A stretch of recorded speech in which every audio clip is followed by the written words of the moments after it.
On April 20th, 1842, 21 noblemen gathered in Biebrich on the Rhine to establish a society. Among them were figures such as the future Grand Duke of Luxembourg and Prince Frederick of Prussia. Their goal was the promotion of immigration to the New World to combat poverty in Germany, spreading German culture, and establishing a market on the American continent by founding a colony. They had been influenced by a letter from immigrant Friedrich Ernst, who wrote about Texas' windless climate, comparing to that of Sicily, and about its abundant game and fish as well as its rich land. The society they established was known as the Adelsverein, meaning nobility society. However, its actual name was Society for the Protection of German Immigrants in Texas. For the price of approximately $120 per person or $240 per family, the Adelsverein provided the means for transportation to Texas, 130 hectares of land, a small house, as well as seeds, hoping enough settlers would eventually migrate to form whole towns. The first immigrants arrived in Texas in early 1845 after Prince Karl of Solms-Braunfels, who was appointed Commissioner General, succeeded in buying some territory near the Guadalupe River. The promises that the society made attracted thousands to undertake the long and dangerous journey to the New World. There, Prince Karl founded the settlement New Braunfels, named in honor of his homeland. However, he had little luck with purchasing more land. He spent all the money the Adelsverein possessed without greatly increasing the size of the colony, and even plunged so deep into debt that his successor, John Moisebach, needed to pay for him.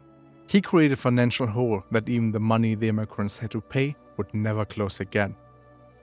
When Texas became part of the United States of America in December 1845, it crushed the society's goal of creating a new Germany colony. Nevertheless, Germans continued to arrive in the settlement, where many lived in poor condition. The dream of escaping poverty was for many just a dream.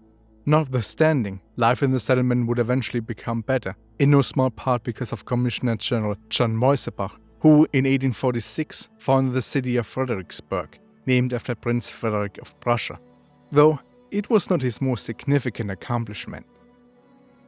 The German Americans in Texas valued Native American culture and recognized their claims to the land.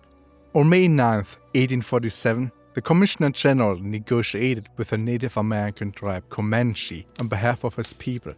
He reached an agreement in which the Germans promised $3,000 in presents and provisions in return for 1.5 million hectares of land and the promise of never raiding Fredericksburg again. An exceptional agreement, for it is considered to be one of the few treaties with Native Americans that were never broken. In spite of the better circumstances in the settlements, the Adelsverein could not give all immigrants the land they promised. Once word of the situation in Texas spread throughout the states of the German Confederation, the society's already damaged reputation could not be saved anymore. All the money was spent and therefore declared bankruptcy. The Adelsverein's goal of creating a colony resulted in a failure. Furthermore, the undertaking was a financial disaster.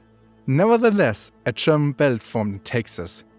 In the end, it became the home of many immigrants, where German is still spoken to this day.